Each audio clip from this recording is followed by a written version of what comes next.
At hunang ito na tinapik natin ngayon, no?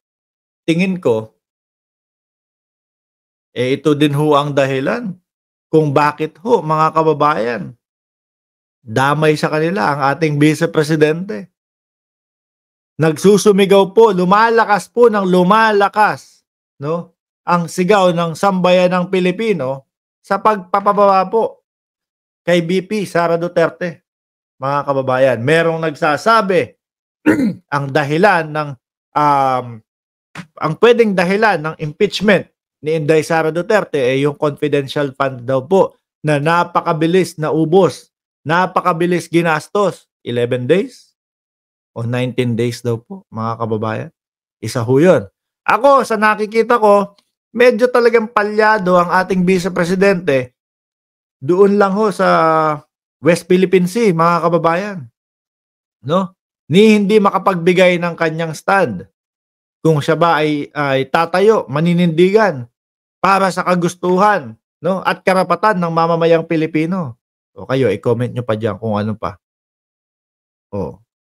Di ba? Ay, Chang, shoutout sa iyo. 620 likes. O. Ayan, paabutin kaya natin ng 1,000 yung like na yan. Kahit 848 lang tayo.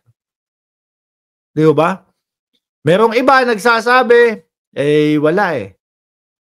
Sinira nila ang respeto, sinira nila ang pagtitiwala ng taong bayan sa kanila. Tama ba ako ngayon o next week? Yung pag-file ng impeachment kay Inday Sara Duterte. At mukhang madaming congressman na yung mga nagtatanong, ano? Dan Fernandez, nakita ko sa balita kanina na 400 pa yung security ni VP Sara. Umiiyak sila, umangal-ngal sila. Ayan ho, mga kababayan. Lahat-lahat na po yan. Dagdag na yan. Kaya yung iba, nag-hashtag, sabi nila, kailangan natin ng mas maayos na Vice Presidente. We deserve better VP, sabi nung iba ho. Sara, bagsak na, impeach na. Di siya mag-stand dyan dahil sa aman niya, yang palpak. Sabi ni Lito Marasigan ho. John Tobias, pa-shoutout naman dyan, Sir Mark, watching from Butuan City. Ayan o. Mag-uumpisa na naman kayo dyan. Richard De La Cruz, Inday Sara impeach. Ako, mga bossing, nagulat lang ako kasi nasa biyahe ako ng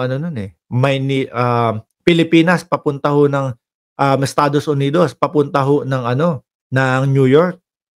Gulat ako yung pag-vlog ko, pagkatapos ng biyahe, nagulat ako, nakita ko doon mga bossing, sabi, sabi? Impeach Sara Duterte. Aba, meron ng mga ganun. Puro no comment, walang silbing BP. Mas okay pa si Attorney Lenny Robredo. At take note, meron pa silang pasigaw-sigaw na mag-a-acting daw po na presidente si BP. At Vice Presidente basta. Paano kaya nila iniisip yun? Paano mangyayari yun? Vice Presidente Baste Duterte tapos puro Duterte na lang. Magagalit sa inyo diyan si Robin Padilla. Dahil si Robin Padilla ayaw na ayaw nun ng dinastiya sa politika. Sabi ni Ma'am Maritel T, nakauwi ka na host sa Cayman. Opo, ayan. Ito na yung background ulit natin, mga bossing. Hay nako. Paano kaya ito, mga kababayan? Pag nagpatuloy ho, itong pagsigaw ng taong bayan na impeach Sara Duterte, paano na yan? Matatabunan ho nito, mga bossing, yung sinasabi nila paulit-ulit na sila ay mag-e-EDSA. Dahil ho ito, kapag ka na-file o kung ano man, na hakbang ang gagawin dyan, tapos may isang tao na nag-udyok, sa sumusuporta sa ating Pangulo o sa gobyerno ng Pilipinas. Nag-udyok, tara mag-EDSA tayo! Ano sa tingin ninyo ang mangyayari, mga kababayan? Tapos nandoon kunyari si Morales. Nandoon ho kunyari si Morales, mga kababayan. Tambay na ng EDSA yata yan, kalbo na yan eh. Kunyari ganon. Nagkaisa tayo, tara! Magkaisa tayo. Pumunta tayo sa EDSA.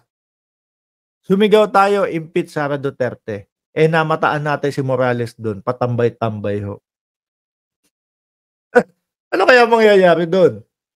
'No? Siguro manliliit sa sarili niya 'yun. Baka makisigaw na ho 'yun ng impeach Sara Duterte din ho. Magulo din ho ang utak nun.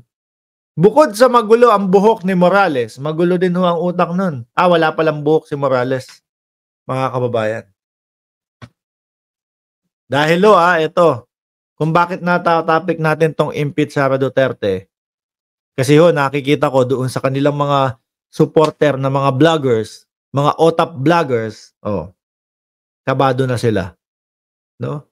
Ramdam nila na mangyayari at posibleng mapababa ang ating Vice Presidente, mga kababayan. 'Di ho ba? Si Spencer Lacalle minura na nga si Morales, bahala sila. Mga nag-aaway-away na, ano?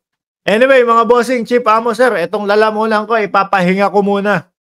Ano po, at yung mag-iina ko doon, tulog na din eh. Kakatulog lang ho. Mga kababayan, talagang yung jet lag is real. Muli po, magpapaalam na po ako. Maraming salamat po. 805 viewers. Huwag niyo pong kalimutan na mag-like, mag-subscribe, and mag-share, no? Dito sa ating live stream. Mamaya pong, ano ba dyan sa Pilipinas ngayong gabi? Gabi ba dyan? No, hapon, 3:13 ng hapon. Mamaya po, siguro mga alas 11 ng gabi, naka-live po tayo hanggang medyo makabalik na po tayo ng oras na alas 9 ng umaga at alas 9 ng gabi. Araw-araw na vlog and live stream po natin. Muli, maraming salamat and God bless po sa ating lahat.